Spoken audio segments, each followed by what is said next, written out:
नमस्कार, आपके साथ मैं अंजलि, मेरे साथ है मेरी साथी स्वर्णिमा। हमारे खास प्रोग्राम मीडिया स्कैन में आप सभी का बेहद स्वागत है। यहाँ हम मुख्य समाचार पत्रों के साथ रोज़ आपके बीच खबरें साझा करते हैं और उनका विश्लेषण करते हैं। तो चलिए आज की खबरों की ओर रुख करेंगे।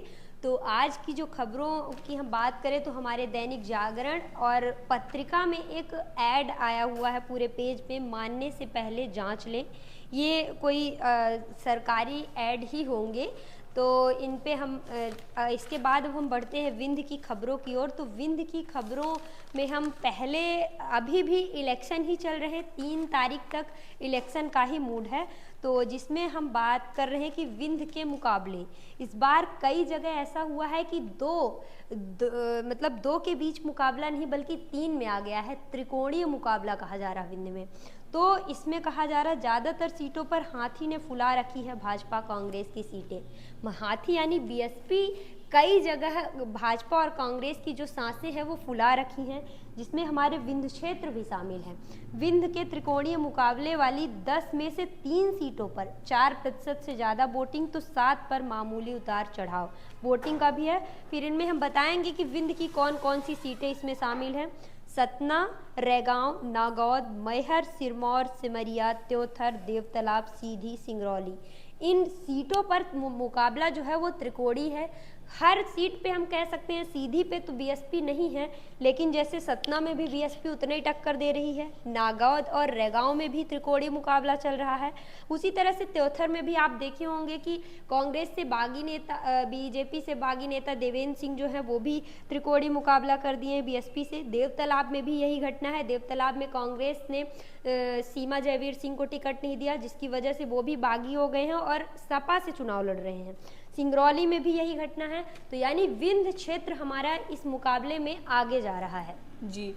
अब हम अपनी अगली खबर की रुख करते हैं। अगली खबर की ओर हम रुख करते हैं। स्वास्थ्य के क्षेत्र से ये खबर है, जो सतना नगर पेज है उसमें बहुत सारा स्वास्थ्य से जुड़ी खबरें दी हुई हैं, जिसका हमें रुख करना बेहद ज़रूरी है। सबसे पहले अंजलि हम बात करेंगे जो जिला अस्पताल है बिल्कुल सतना का, वहाँ का जो पीडियाट्रिक डिपार्टमेंट है, जो वहाँ पर यानी कि जहाँ पर बच्चों का शिशु रोग विशेषज्ञ डिपार्टमेंट है, वहाँ ये रिपोर्ट आ रही है कि वहाँ जो हर महीने लगभग 12 से 14 बच्चों की मौत हो रही है। सरकारी दावे ये करते हैं कि व्यवस्था दुरुस्त है, लेकिन उसके बाद भी इतनी बड़ी संख्या में लोगों की मौत, बच्चों की मौत होना एक बड़ा झटका है स्वास्थ्य सेक्टर पर सतना जिले को लेकर। और इसमें बताया गया है, ये आंकड़े जो हैं इधर उधर के नहीं बल्कि ये सरकारी अस्पताल के ही आंकड़े हैं। इसमें दिया हुआ है अप्रैल से अगस्त के बीच में फैक्ट फाइल दी हुई है, जिसमें कुल भर्ती थी 807।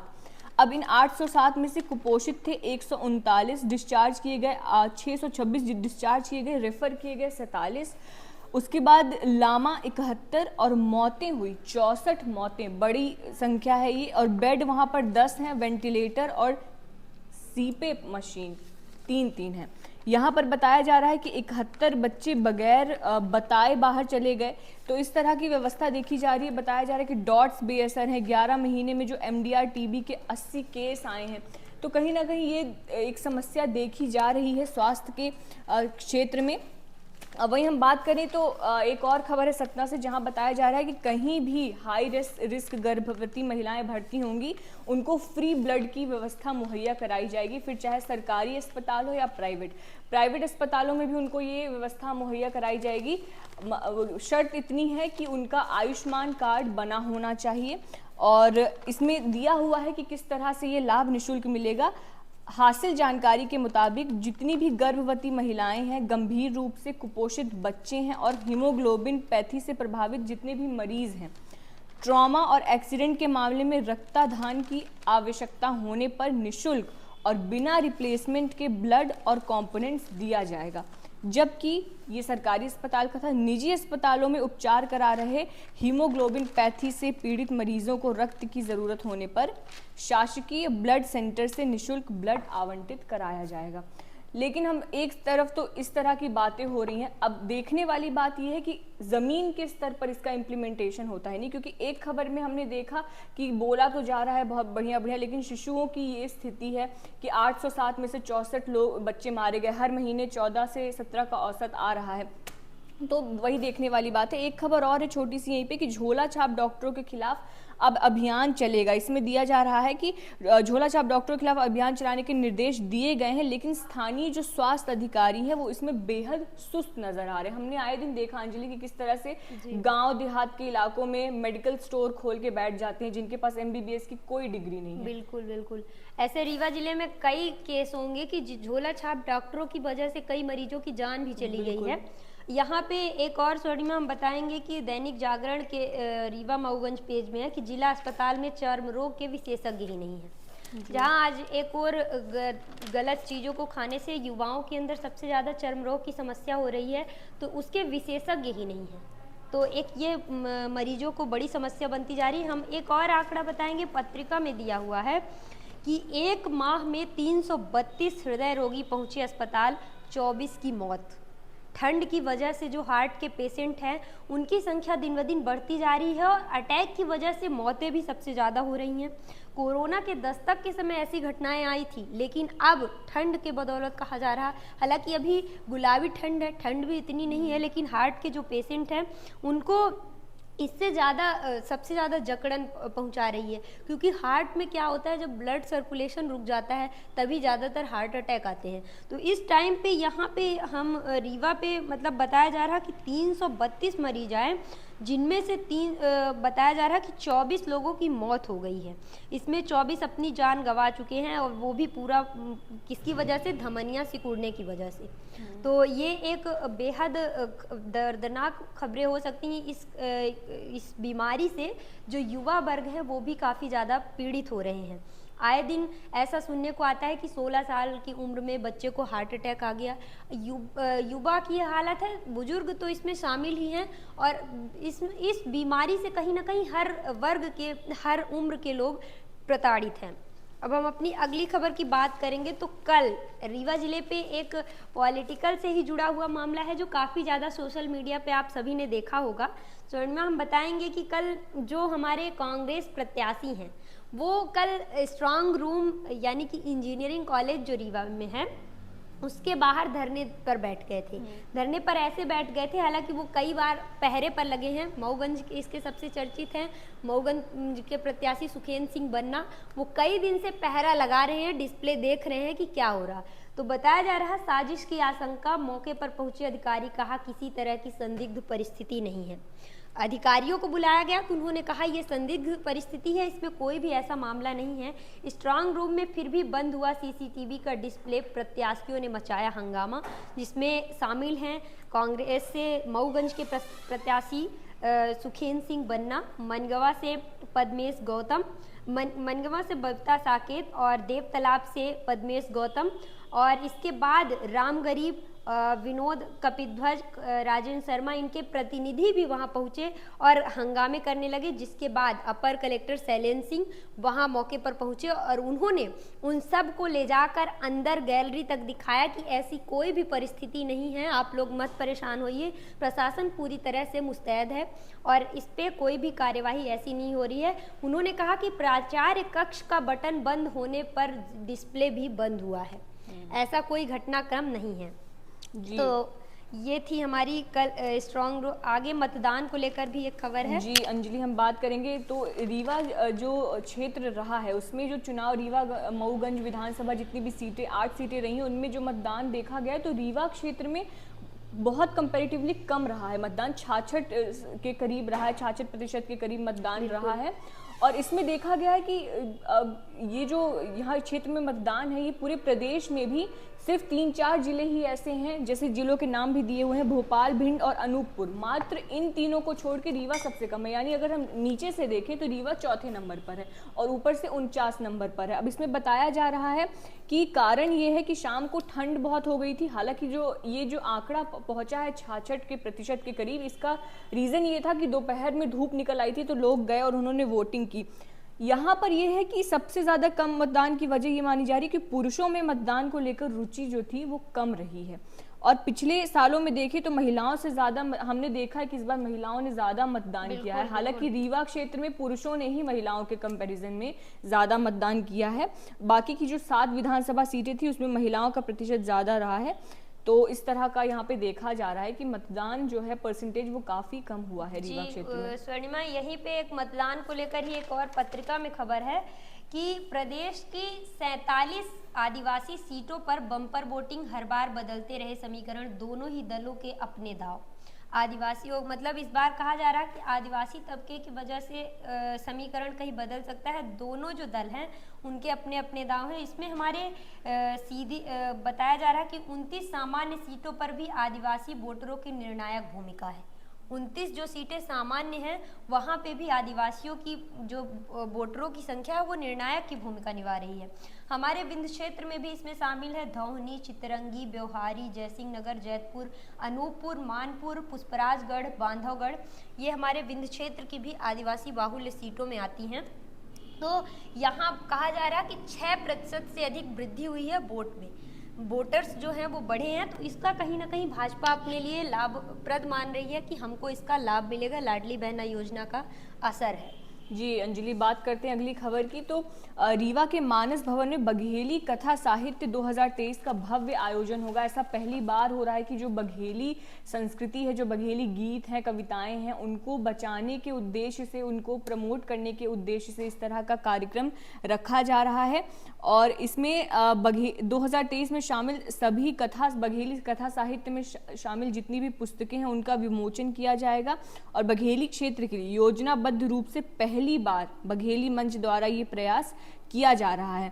इसमें बताया गया है कि इसके बघेली बोली के विकास और देश के अन्य पड़ोसी बोलियों के साथ आपसी समन्वय और समझ विकसित करते हुए राष्ट्रीय स्तर पर बघेली को स्थापित करने के लिए ये बघेली सेवा मंच जो है, रीवा का बघेली कथा साहित्य वर्ष 2023 के आयोजन का संकल्प अगले महीने पूरा होने जा रहा है। तो इसमें बताया जा रहा है कि जो मंच के संस्थापक और अध्यक्ष हैं भृगुनाथ पांडे भ्रमर, उन्होंने ये बताया कि बघेली के विकास के लिए संकल्पित अग्रणी साहित्यकार डॉक्टर राम गरीब पांडे विकल की कालजयी कृति बघेली साहित्य उद्भव और विकास के लोकार्पण के अवसर पर मानस भवन में ये कार्यक्रम आयोजित किया जाएगा।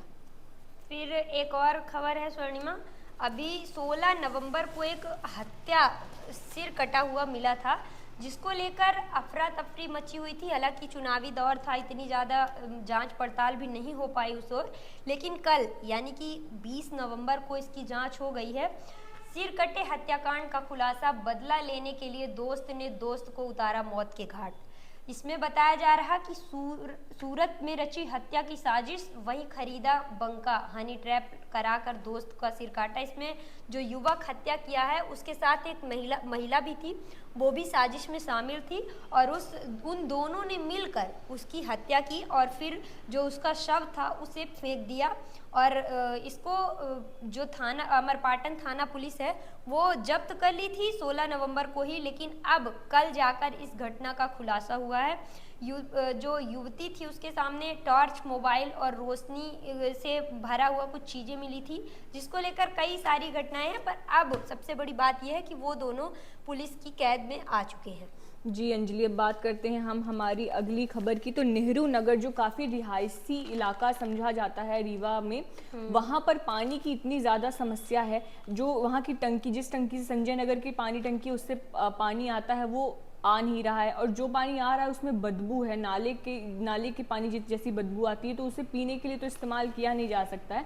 अब इसे लेकर देखा जाता है कि लोग डब्बे लेकर लगातार बाहर जा रहे हैं और काफ़ी ज़्यादा अब लोगों को पानी जैसी मूलभूत समस्या सुविधा के लिए इतना ज़्यादा समस्या का सामना करना पड़ रहा है।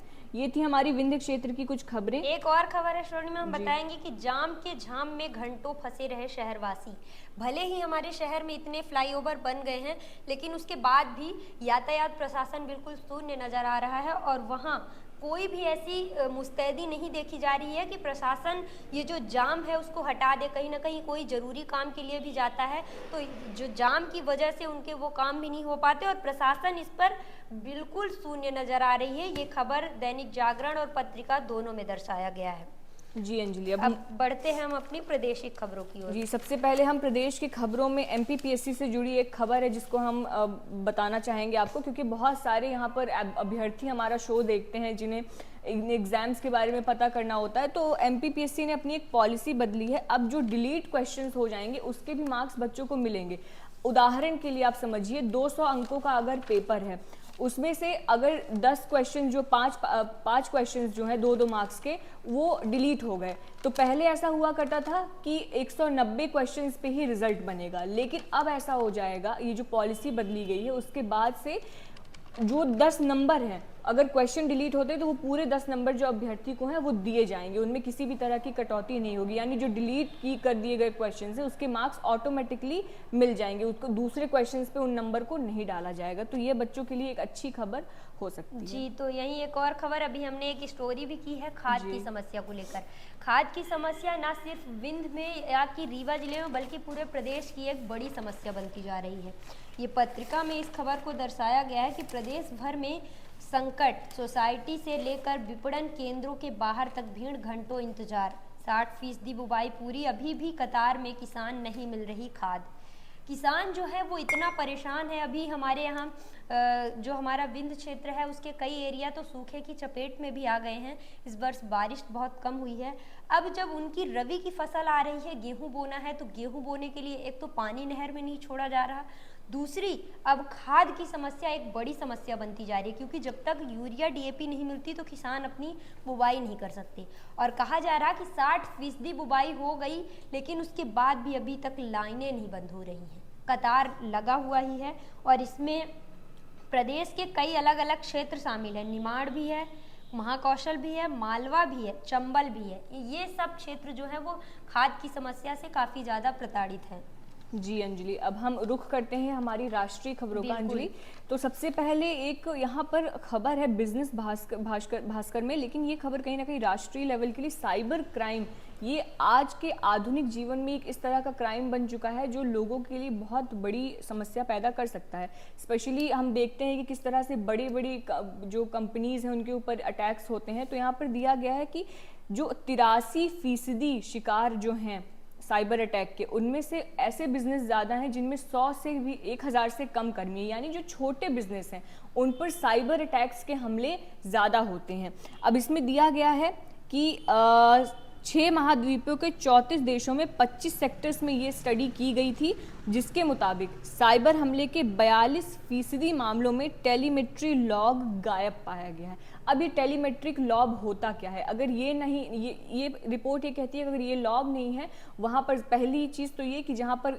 जो छोटे बिजनेस हैं, दूसरी चीज़ जो टेलीमेट्री लॉग है वो गायब है।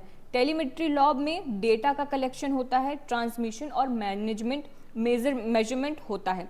82% मामलों में साइबर अपराधी जो है उन्होंने वो जानबूझकर जो है टेलीमेट्री को अक्षम कर देते हैं कि वो काम ना कर पाए। सोफोर्स के मुताबिक टेलीमेट्री इनलाइट प्रदान करती है जिसका उपयोग आईटी इंफ्रास्ट्रक्चर को प्रभावी ढंग से मैनेज करने और एडमिनिस्टर करने के लिए होता है। इसलिए टेलीमेट्री की अनुपस्थिति एक चुनौती पेश करती है और साइबर अटैक के जितने भी हमले होते हैं वहाँ इनको अक्षम कर दिया जाता है, या फिर जहाँ वो नहीं होते हैं तो वहाँ होता है। तो इसमें सबसे बड़ी चीज़ है कि जो छोटे बिजनेस हैं उनको अपनी ये जो आईटी है, जो आईटी डिपार्टमेंट है, उनका जो एक तरह से अपना जो इंटरनेट विभाग है उसको बहुत ज़्यादा दुरुस्त करने की और उसको सुरक्षित करने की ज़रूरत है।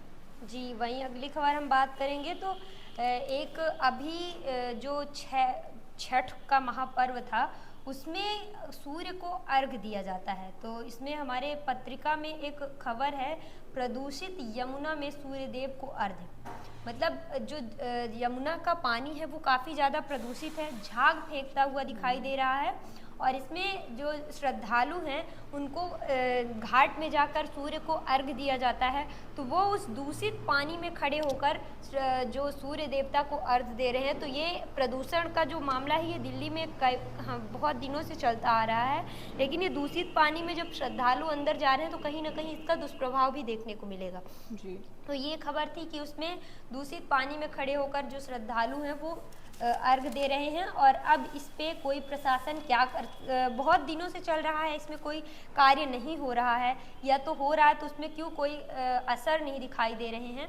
अब हम अपनी अगली खबर की बात करेंगे तो सुरंग को लेकर एक खबर है, सब काफ़ी दिनों से चली आ रही है कि उत्तराखंड में पीएम की बात की गई कि अब विदेशी विशेषज्ञ की मदद ली जाएगी। जो सुरंग में 41 मजदूर फंसे हुए हैं, अब उनको मजदूरों तक भोजन पहुंचाने के लिए पाइप डाला जा रहा है, वर्टिकल ड्रिलिंग का इंतजार है। मतलब जो पाइप के जरिए उनको भोजन पहुंचाया जा रहा है। इतने जो यहाँ की वो चीज़ें मशीनरी है, काफ़ी ज़्यादा कोशिश के बाद भी वो नहीं सक्सेस हो रहे हैं। कहीं ना कहीं मजदूर अभी भी वहीं फंसे हुए हैं। तो एक तरह से उनके बचाव में प्रशासन कोई कमी नहीं छोड़ रही है, लेकिन उसके बाद भी मजदूर नहीं निकल रहे हैं। और उनकी जो समस्या को समाधान करने के लिए अब पाइप के द्वारा भोजन दिया जाएगा, उसका इंतजाम किया जा रहा है। 48 घंटे जो ये है, हाई कोर्ट ने इसका मामले का जवाब मांगा है कि 48 घंटे के अंदर उत्तराखंड की सरकार से जवाब मांग रही है कि आप जवाब दो कि क्या होगा आगे। जी अंजलि, इसमें ये भी दिया है कि जो मजदूर है एक लंबे समय से यहाँ फंसे हुए हैं, अब उनमें डिप्रेशन के लक्षण तक दिखने लगे हैं। अब एक इसमें आया गया है कि जो डंपर की टक्कर हुई थी उससे गर्डर के बाद ही ढहा था टनल का हिस्सा। हमने इस खबर को पहले भी किया है, बड़ी खबर है ये। उत्तरकाशी में इस तरह से हमारे मजदूर फंसे हुए हैं। 40 थे, कल खबर आई कि 41 है ये संख्या, और अब बताया जा रहा है कि डिप्रेशन के ये शिकार हो रहे हैं, जो कि बहुत ही साधारण है, क्योंकि इतने लंबे समय तक ऐसी स्थिति में रहना व्यक्ति की मनोस्थिति को काफी ज्यादा प्रभावित करता है। और सरकार भी इसमें विफल होती दिखाई दे रही है। जी, अब हम अपनी बिजनेस की खबर की बात कर लेते हैं हम अंजलि। तो हमारे बिजनेस में शादी के सीजन को लेकर ये खबर आ रही है कि जो शादी का सीजन आ रहा है, एक लंबा, मतलब एक बहुत बड़ी संख्या दिखाई जा रही है कि शादी होने वाली है इस बार, और उसको लेकर जो खरीदारी है वो भी काफ़ी ज़्यादा 11% तक बढ़ने की उम्मीद है। इसमें बताया जा रहा है कि इस साल 35 लाख तक विवाह होने का अनुमान है, और कारोबारियों के लिए लगभग 4.25 लाख करोड़ रुपए का बिजनेस इससे बनेगा। बड़ी संख्या है। इसमें बताया जा रहा है कि रिटेलर्स एसोसिएशन ऑफ इंडिया के सीईओ कुमार राजगोपालन के मुताबिक इस दौरान जो ज्वेलरी है, फुटवेयर है और क्लोथिंग जैसी जो खरीदारी है उसमें 8 से 11% तक की बढ़ोतरी होगी। शादी का बजट की अगर हम बात करें तो वो भी लोगों का 20% तक बढ़ा है। इसमें नीरज कुमार जो है ये वेडिंग प्लानर हैं और मैग्निफिक के ये फाउंडर हैं। इनका कहना है कि लोगों ने शादी का जो बजट है वो 20% तक बढ़ाया। भारत में हम जानते हैं अंजलि की शादियां एक उत्सव की तरह होती हैं, और अब बोल रहा है कि लोग अब सोशल मीडिया, टीवी शो पर प्रचलित फैशन पर भी खर्च करने लगे हैं। जी, अब हमारी अगली खबर स्पोर्ट्स की ओर होती है। तो स्पोर्ट्स की हम बात करेंगे। तो स्पोर्ट्स में कहीं ना भले ही हम वर्ल्ड कप हार गए हैं, लेकिन उसके बाद भी हमारी जो टीम इंडिया है वो वर्ल्ड कप की सर्वश्रेष्ठ टीम में हमारे भारतीय क्रिकेटर जो है वो 6 शामिल हैं। रोहित की कप्तानी, और इसमें कहा जा रहा है कि जो हमारे भारतीय क्रिकेटर है वो 6 हैं, वही पाकिस्तान का एक भी नाम नहीं है। तो ये हमारे लिए एक खुशी की बात है। भले ही हम कहीं ना कहीं मैच हारना ये हम नहीं बोल सकते, क्योंकि 10 मैचों में टीम इंडिया ही विनर रही है, और इसमें हमारे जो क्रिकेटर हैं वो वर्ल्ड कप के सबसे अच्छे प्लेयरों में 6 लोगों का नाम शामिल है।